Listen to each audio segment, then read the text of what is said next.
One thing I wanted to ask you about is if you've come up with any kind of solution for automation of labor. So this is where I don't think capitalism could probably give a holistic approach for a solution.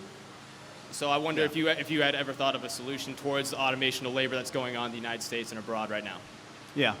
And that should be kind of a bipartisan problem that we're trying to solve. Vocational training is the solution. You need people to be looking at other options in their education besides wonderful places like this. This is maybe good for all of you guys to come here, but it's not good for everybody.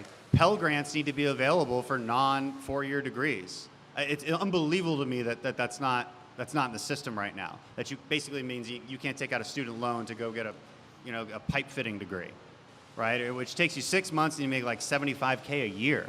This is amazing stuff. Now the private sector is really leading the way on this. And so the question, and I, at least where I'm from in Houston, man, I see it all the time. Like all of these big companies creating these programs in really cool, and I guess what some would label as progressive ways in the sense that like they'll only have a program for women of color.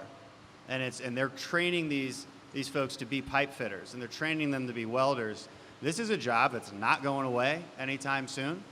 And it's extremely beneficial for people. And the question is like, what's the right public-private partnership? Because we always want to help, and then we get in the way, and then we screw it up. So I don't want that to happen.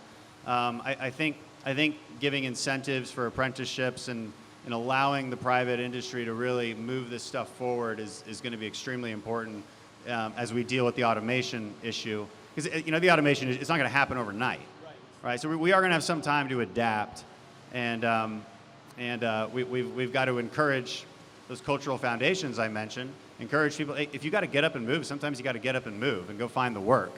There's plenty of work here. We have more jobs available than we have unemployed people. It's a good problem to have in America. We're like the only. I mean, it's not bad right now, but people need the skills to move up that economic ladder. That labor productivity is the biggest thing holding back GDP growth, meaning, what the unit of work you put in and what that's worth.